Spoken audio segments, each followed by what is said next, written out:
जब जब हुकूमत के खिलाफ बगावत का परचम बुलंद हुआ तो इस इलाके के बागियों ने सीधे चंबल का रुख किया।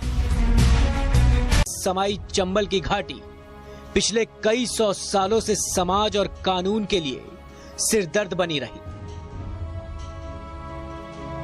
चंबल की घाटियों में राज करने वालों की कहानी आज की नहीं है, ये कहानी सदियों पुरानी है।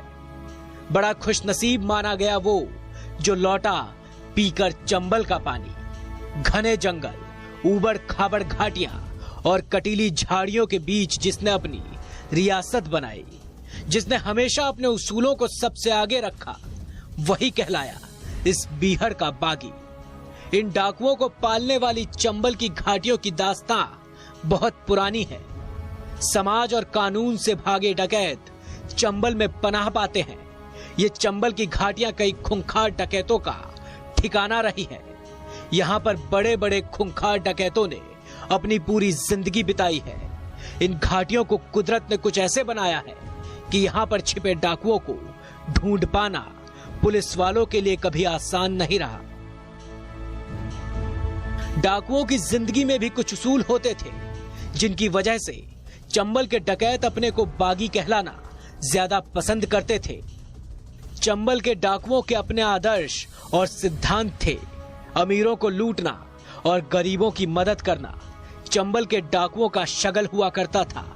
अन्याय और शोषण के खिलाफ विद्रोह करने वाले दस्यु भले ही पुलिस फाइलों में डकैत के नाम से जाने जाते हों, लेकिन उनके नेक कामों से लोग उन्हें सम्मान से बागी ही मानते हैं। चंबल की घाटियों में पनाह लेने वाले हर एक डाकू की अपनी अलग कहानी है। कोई समाज की सामंती व्यवस्था से परेशान होकर तो कोई आतंक के दम पर सियासत करने की चाह में बीहड़ में कूद गया। इन बीहड़ों में डाकुओं का राज रहा है। बीहड़ों में आने वाले डकैतों की सबसे बड़ी वजह है यहाँ की सामंती व्यवस्था। यहाँ लंबे समय से एक वर्ग विशेष ने अपने वर्चस्व के लिए यहाँ के लोगों को अपने इशारों पर नचाया और उनका शोषण किया। इसी शोषण के खिलाफ आवाज उठाने के लिए तो कुछ ने पुलिसिया उत्पीड़न से तंग आकर बीहड़ की राह पकड़ ली। डकैत ददुआ ने 4 दशक पहले आतंक के दम पर सियासत करने की जो परिपाटी शुरू की, वो आने वाले सभी डकैतों के लिए नजीर बन गई। और शायद उसी रसूख को पाने की चाह भी कईयों को बीहड़ तक ले आई। लेकिन केवल ददुआ ही आतंक के दम पर सियासत में किंग मेकर बनने में कामयाब रहा। बाकी सभी के ख्वाब कमोवेश अधूरे ही रह गए। वैसे चंबल के कुख्यात चंबल बनने की कहानी की जड़ में ही सियासत है। करीब 1500 साल पहले यूनानी सम्राट सिकंदर की हुकूमत के खिलाफ इस इलाके के लोगों ने बागियों के तौर पर अपना पहला ऑपरेशन चंबल से ही शुरू किया था। बस तभी से चंबल बागियों का बसेरा बन गया। इसके बाद जब जब हुकूमत के खिलाफ बगावत का परचम बुलंद हुआ तो इस इलाके के बागियों ने सीधे चंबल का रुख किया।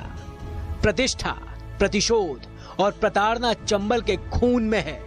ये धरती डाकू भी पैदा करती है और सिपाही भी। कई घरों में तो ऐसा है कि एक भाई डाकू है तो दूसरा भाई सिपाही। Bureau report. वो आपको प्यासा बनाती है, प्यासा प्रतिशोध का।